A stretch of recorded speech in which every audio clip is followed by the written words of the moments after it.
बारिश ने बिगाड़ा खेल। अफगानिस्तान के लिए अब सफर ऑलमोस्ट खत्म हो चुका है। हालांकि एक अंकगणितीय समीकरण है, लेकिन वो इतना ज्यादा मुश्किल है कि उससे अच्छा है कि वो शायद अब सोच रहे होंगे कि अब इस बारिश ने मेरा खेल बिगाड़ दिया, या फिर ऑस्ट्रेलिया ये सोच रहे होंगे कि अगर पूरा मैच होता तो आराम से शायद टेबल टॉपर बन के उस ग्रुप में जा चुके होते। अभी भी मौका उनके पास है टेबल टॉपर का, लेकिन वो सब कैसे है, सब पर हम करेंगे बात। फिलहाल आपका स्वागत है ESPN cricket info match day Hindi में, और हमारे साथ मौजूद हैं वसीम जाफर। वेलकम वसीम भाई। शुक्रिया सैयद। वसीम भाई, मैच तो अनफॉर्चुनेटली रिजल्ट नहीं आ पाया, पर कहीं ना कहीं इस मुकाबले को अगर देखा जाए तो ऑस्ट्रेलिया थोड़ी सी अपने आप को बेहतर महसूस करेगी कि अगर मैच होता भी, बारिश नहीं भी आती, तो वो आराम से जीत की तरफ जा रहे थे।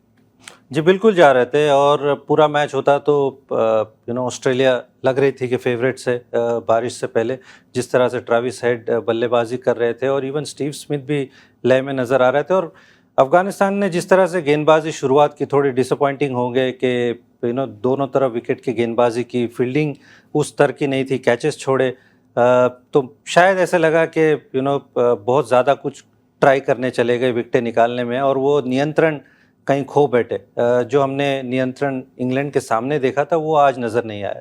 लेकिन इस बारिश ने एक जो खेल बिगाड़ा वसीम भाई, जो हम अभी इस वक्त देख रहे हैं ग्राफिक्स, वो ये है कि क्यू लिखा चुका है ऑस्ट्रेलिया के ऊपर में, बहुत अच्छा है, 4 पॉइंट्स उनके पास मौजूद हैं। ई सिर्फ इंग्लैंड के पास है, यानी एलिमिनेट सिर्फ इंग्लैंड हुई है। अभी भी साउथ अफ्रीका और अफगानिस्तान पर एलिमिनेट या क्यू नहीं लिखा है। लेकिन कहीं ना कहीं अगर नेट रन रेट आप डिफरेंस देखेंगे अफगानिस्तान और साउथ अफ्रीका में, तो ये तय कर रहा है कि ये सिर्फ और सिर्फ एक औपचारिकता है, क्योंकि एक जो कुछ पता चल रहा है उस हिसाब से ऐसा है कि अगर 307 या 308 रन बनाती है इंग्लैंड, तो 200 रन से ज्यादा से उसको जीतना होगा साउथ अफ्रीका से, जो ऑलमोस्ट अफगानिस्तान के लिए समझिए कि उनको भी पता है कि शायद सफर खत्म।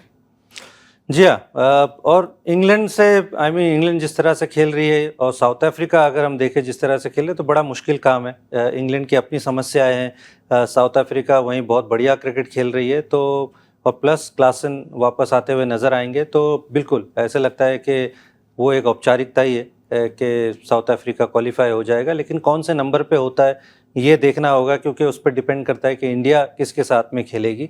तो जी हाँ, अफगानिस्तान के रास्ते मुश्किल हैं बेशक। और ये रास्ते क्या इस मैच में ऐसा लगा आपको कि खुद अफगानिस्तान ने अपने रास्ते और मुश्किल कर लिए? मैं आपसे इसलिए भी पूछना चाह रहा हूं कि अजमतुल्लाह ने तो बेहतरीन पारी खेल के एक स्कोर को फाइटिंग टोटल तक पहुंचाया, लेकिन उससे पहले हशमतुल्लाह शहीदी कप्तान, जिस तरीके से उनसे बल्लेबाजी हुई, 49 गेंदों पर 20 रन के आसपास उन्होंने बनाया। इसके अलावा अगर आप देखिए रहमत शाह, वो भी काफी धीमी पारी उनकी रही। तो ये दोनों बैटर्स ने थोड़ा सा मोमेंटम शायद अफगानिस्तान के तरफ से घुमा दिया। बिल्कुल घुमाया, और एक अच्छा प्लेटफॉर्म सेट था जब इब्राहिम ज़ादरान और अटल खेल रहे थे। वहाँ पर से एक अच्छा बेस उनके पास सेट था कि वहाँ से पार्टनरशिप आगे बढ़ाते, एक और अच्छी पार्टनरशिप होती, क्योंकि बल्लेबाजी काफ़ी है अफ़गानिस्तान के पास में। बट वो जब से रहमत शाह आए बैटिंग करने के लिए, बिल्कुल ही ऐसे लगा कि रन रेट नीचे आ गया। थोड़ा सा सदीकुल्ला अटल के ऊपर ऐसे लगा कि ज़्यादा भार आ गया। हालांकि उन्होंने बढ़िया पारी खेली, लेकिन वो भी थोड़े डिसअपॉइंटेड होंगे कि वो 85 को उन्होंने 125 या 150 में कन्वर्ट नहीं किया, जो इससे पहले इब्राहिम ज़ादरान ने बिल्कुल वही चीज़ की थी। राइट। लेकिन रहमत शाह और शहीदी, मुझे ऐसा लगा कि वो बीच में आकर बहुत सारी डॉट बॉल्स खेल गए। वहीं मैथ्यू शॉर्ट को उन्होंने अलाउ किया, 7 ओवर में सिर्फ उन्होंने 21 या 22 रन दिए। ग्लेन मैक्सवेल ने काफ़ी 6 ओवर में 28 रन दिए, नियंत्रण से बॉलिंग डालने अलाउ किया इन्होंने कि डॉट बॉल्स खेलने का। तो वहाँ मुझे लगा कहीं ना कहीं ऑस्ट्रेलिया थोड़ा सा हावी हो गई अफगानिस्तान के ऊपर। लेकिन इस पूरे कैंपेन को अगर अफगानिस्तान देखेगी वसीम भाई, तो काफी पॉजिटिव्स रहे। इंग्लैंड को उन्होंने शिकस्त दी, हालांकि पहला मैच अफ्रीका से हारे जरूर, इस मैच में भी नो रिजल्ट आया। आंकड़े में तो यही जाएगा कि 1 पॉइंट उनको मिला, वो हारे नहीं। तो ओवरऑल कैंपेन को वो काफी अच्छे तरीके से महसूस करेंगे, कई पॉजिटिव्स उनके लिए रहेंगे।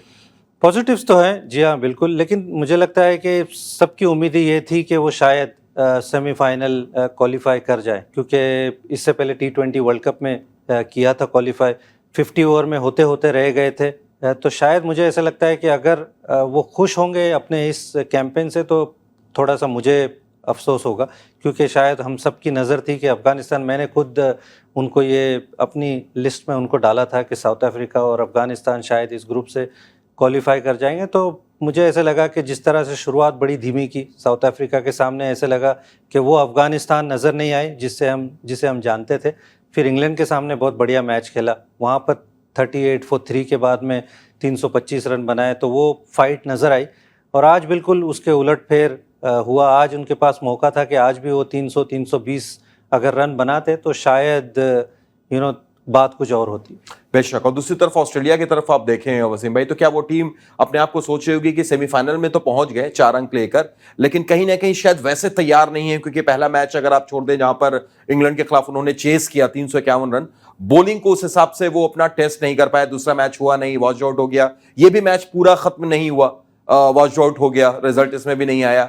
और अगर वो दूसरे नंबर पर रहते हुए दुबई में जाते हैं, मतलब मैं ये मान रहा हूं कि भारत और ऑस्ट्रेलिया का मुकाबला अगर दुबई में हुआ सेमीफाइनल में, तो शायद वो अपने आप को सोचेंगे कि पूरे तैयार होकर हम नहीं पहुंच रहे हैं वहां। नहीं, मुझे नहीं लगता है। मुझे लगता है कि सारे लोगों को मौका मिला है। उनकी बल्लेबाजी ने भी नीचे के जिस तरह से जॉश इंग्लिश है, ग्लेन मैक्सवेल है, उनको बल्लेबाजी मिली है पहले मैच में।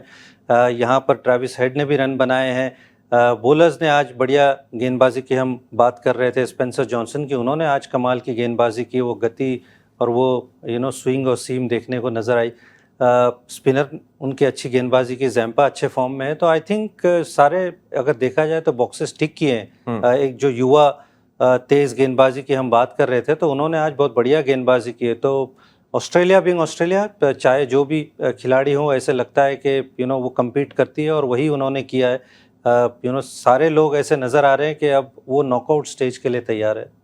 बिल्कुल वसीम भाई, आपने जब बॉलर्स की बात की तो 2 लेफ्ट आर्म पेसर वैन डॉर्शस और स्पेंसर जॉनसन, ये दोनों में से कौन आपको ऐसा दिखता है, हालांकि अभी वो समय दूर है, पर फिर भी मिचेल स्टार्क जो ज्यादातर आजकल देखते हैं कि इंजरी प्रोन रहते हैं, तो उनका बैकअप अगर देखा जाए तो इसमें से वैन डॉर्शस या स्पेंसर जॉनसन कौन ज्यादा लायक बॉलर कह सकते हैं ऑस्ट्रेलिया की तरफ से, उनके बैकअप के अगर लाइक टू लाइक की हम बात करें तो शायद स्पेंसर जॉनसन की हम बात कर सकते हैं, क्योंकि वो हाइट है, वो गति है।